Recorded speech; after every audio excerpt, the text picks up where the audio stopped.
Hi යාළුවනේ කොහොමද ඉතින් ඔයාලා හැමෝටම අපි මේ දවස්වල අපේ ගාඩන් එක හදාගෙන යන ගමන් තියෙන්නේ. අද ඒක පිරිසිදු කිරීම වැඩ ටිකක් කරන්නේ. අපි බලමු නේද කොහොමද අපේ ගාඩන් එක කියලා.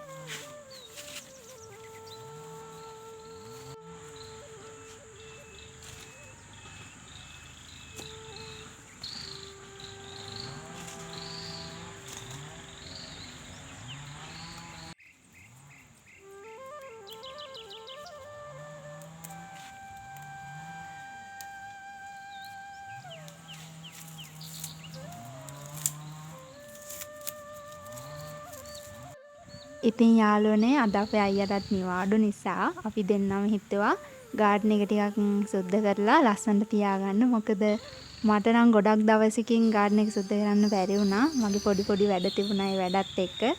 ඒ නිසා අයියත් ආපු එකේ අයියත් එක්කම ගාඩන් එක සුද්ධ කරනවා. එයාත් ඉන්නවා බලමුකෝ.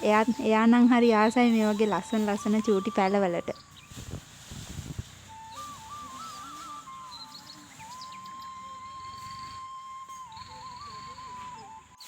ඉතින් අපි දෙන්න ටික දවසක් වෙනවා ටික කාලයක් වෙනවා මේ ගාඩන් එක හදන්න අරගෙන අපි දෙන්නම හරි ආසාවෙන් එකතු කරන චූටි පැල වර්ග තියෙනවා.